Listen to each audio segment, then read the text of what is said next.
It takes art, science, and a lot of luck to go from vine to fine. Americans sip and swirl with enthusiasm. According to Decanter magazine, the U.S. consumes the most wine in the world. But that could change, says sommelier Sarah Marshall. A lot of generations are shifting. Wine sales compared to beer, liquor, seltzers are in somewhat of a decline, and wine industries are listening to that. Wine culture can also seem elitist, says Marshall, which begs the question, how do we make wine approachable?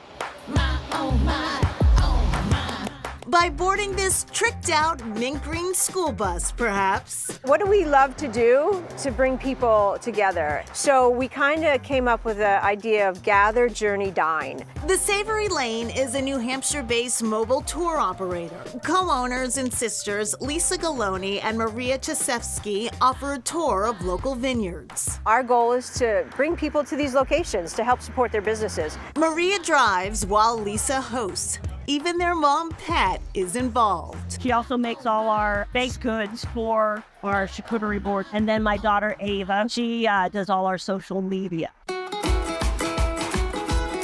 On today's tour, Mill River Winery in Rowley, Massachusetts. First wine that you have is our Shades of Grey Rosé. This is inspired by Provence-style rosés. A nice dry rosé with notes of strawberry and orange blossom in the finish.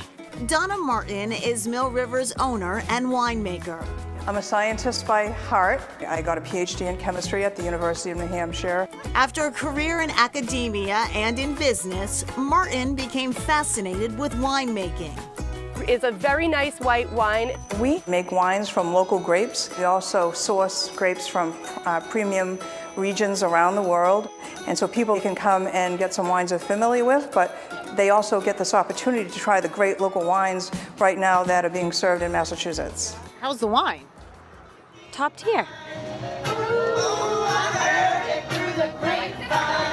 And did we mention that the Savory Lane has onboard karaoke?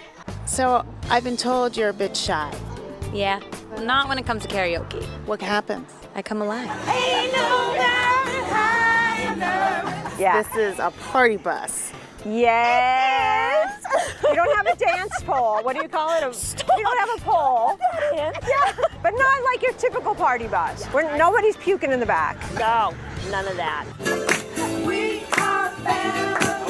Turns out Freddie, that's the name of the bus, is all about family.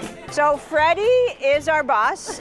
Our grandmother, my mom's mom, her nickname was Freddie, and she was the first woman in our family to own her own business. What do you think about this vision and how it's come to life and what your daughters have been able to do? It has evolved into something just amazing. I'm very, very proud of them. Don't you know I heard it through the grapevine? How much longer would you be mine? Another fun and casual wine activity in Boston's Fenway neighborhood. It's really nice when we just want to get a drink after work with coworkers and be able to sit outside in the sun. The Station Wine Garden is a wine pop-up. We try to keep a price point that's accessible. We want people to be able to feel like they can come here, have a glass of wine. You know, it's not a lot of pressure and they just are on their way. Jyoti and Aaron Mehta are the husband and wife owners of the Wine Press, which has shops in the Fenway and Brookline. I was always a beer guy. I was really into spirits in college. I went to a local grocery store. I picked up some food to cook, a $10 bottle of wine, and I was hooked. Now the Metas hope passerby have a similar epiphany at the station. Wine shouldn't be intimidating, they say. It kind of goes by what the mood you're in. You know, do I want something like light, easy, and refreshing, or do I want something a little more complex? You try a bottle of wine, what did you like? What didn't you like about it? I think once you start putting too many labels to something and you're trying to calculate something specific, it removes the fun out of it. However, the Metas do notice a couple of wine trends. People are, you know, questioning, is this organic? Is this biodynamic? Is this sustainable? Customers are also buying orange wine made from white wine grapes with the skins left intact. So you get a little bit more tannin, you get a little bit more texture, you get a little bit more intensity of flavor. You would probably like the red we have now too. I'll get you a taste because we have it in the fridge. It's good like chilled. No matter the wine, the Metas appreciate it all. I've always wanted the opportunity to talk to people as they're drinking about what they're drinking and how they feel about it. It's been a great opportunity to have that instant connection with customers. And the Wine Press's Wine Garden pop-up did close on Halloween, but they're planning to have a tree farm and a holiday market in that same area. And back to Freddie the tour bus. In case people are wondering, it does have a bathroom, heat, and air conditioning. And I have to say, the tour was so much fun, such a unique concept. And Lisa and Maria, so funny, total hoots. Yeah, you seem to be enjoying yourself I there. let myself relax and Anytime embrace. there's that open microphone. Oh, and you a better chance watch to out. sing. Coming up, waking up with wine.